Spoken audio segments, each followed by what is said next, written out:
सांगली जिल्ह्यातील मालगाव तालुका मिरज येथील SM high school व ज्युनियर कॉलेजने राबविलेला सायरन म्हणजे भोंगा प्रकल्प हा विद्यार्थ्यांना अभ्यासाकडे वळविणारा अभिनव व प्रेरणादायी उपक्रम ठरत आहे।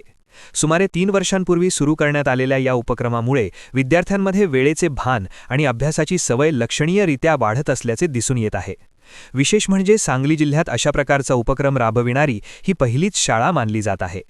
या उपक्रमाअंतर्गत दररोज पहाटे 5:30, सायंकाळी 7 आणि रात्री 9 वाजता सायरन वाजविण्यात येतो। पहाटेचा सायरन विद्यार्थ्यांना लवकर उठून अभ्यास करण्यास प्रवृत्त करतो, तर सायंकाळी 7 ते रात्री 9 या वेळेत टीव्ही व मोबाईल बंद ठेवून केवळ अभ्यासावर लक्ष केंद्रित करण्याचा संदेश दिला जातो। या उपक्रमाचा सकारात्मक परिणाम विद्यार्थ्यांवर होत असून त्यांच्या अभ्यासातील एकाग्रता वाढत आहे, तसेच टीव्ही व मोबाईलचा वापरही कमी झाल्याचे जाणवत आहे। विशेष म्हणजे या सायरनचा लाभ केवळ विद्यार्थ्यांपुरता मर्यादित नसून गावातील ग्रामस्थ, शेतकरी, कामगार वर्गालाही होत आहे। वेळेची जाणीव निर्माण झाल्यामुळे दैनंदिन कामांचे नियोजन अधिक सुकर होत असल्याचे नागरिकांचे म्हणणे आहे। हा उपक्रम संस्थेचे अध्यक्ष विजयकुमार पाटील, चेअरमन बाबासो बरगाले, सचिव विनीत पाटील, खजिनदार नानासो बागणे अण्णा तसेच सर्व संचालक यांच्या मार्गदर्शनाखाली सुरू आहे। मुख्याध्यापक डी.एस. माळी, पर्यवेक्षक आर.एस. कनवाडे आणि सर्व शिक्षक, शिक्षिका व शिक्षकेतर कर्मचारी यांच्या सहकार्यामुळे हा उपक्रम यशस्वीपणे राबविला जात आहे।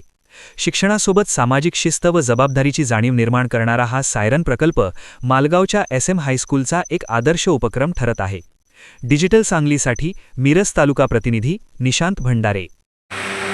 मला सांगण्यास अतिशय आनंद होतो की माझ्या विद्यालयामध्ये 3 वर्षापासून भोंगा हा उपक्रम अर्थात सायरन वाजवणे हा उपक्रम सुरू आहे। या उपक्रमाअंतर्गत रोज सकाळी 5:30 वाजता त्यानंतर भोंगा वाजतो आणि सर्व मुलं उठून आपल्या अभ्यासाच्या तयारीला लागतात।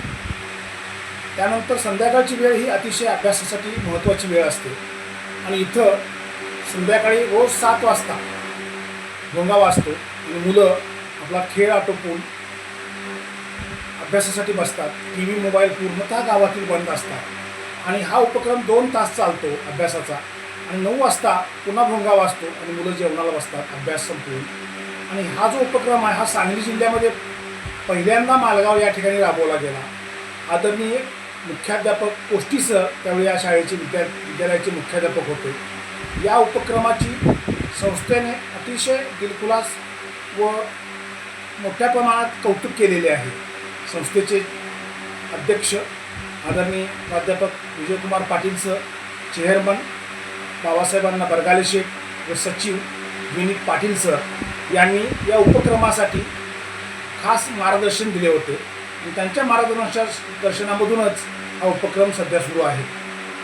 या उपक्रमाचा फायदा असा झाला की आता घरोघरी जाऊन आम्ही भेटी दिल्या असता संध्याकाळच्या वेळेत खूप फायदा होत असल्याचं मुलांच्या, विशेष करून माता पालकांच्याकडून प्रतिक्रिया आलेल्या आहेत। या काळात माता पालक आपल्या सर्व सिरियल्स, टीव्ही बंद करून मुलाच्या अभ्यासाकडे लक्ष देतात व पिता पालक यांनासुद्धा जाणवतं की मुलगा घरी 2 तास कंपल्सरी अभ्यास करतो। या उपक्रमातून विद्यार्थ्यांची टक्केवारी वाढलेली दिसून येते व एक अभ्यासाप्रती त्यांच्या मनामध्ये जागरूकता आलेली आहे। या उपक्रमाचा फायदा सर्व गावातील, सर्व शाळांतील सर्व विद्यार्थ्यांना होत आहे। गावात एकूण 5 हायस्कूल्स आहेत आणि या 5 हायस्कूल्समधील सर्व विद्यार्थ्यांना या शैक्षणिक मंडळ मालगावचा उपक्रम हा उपयोगी पडतोय याचा आम्हाला सार्थ अभिमान आहे। धन्यवाद।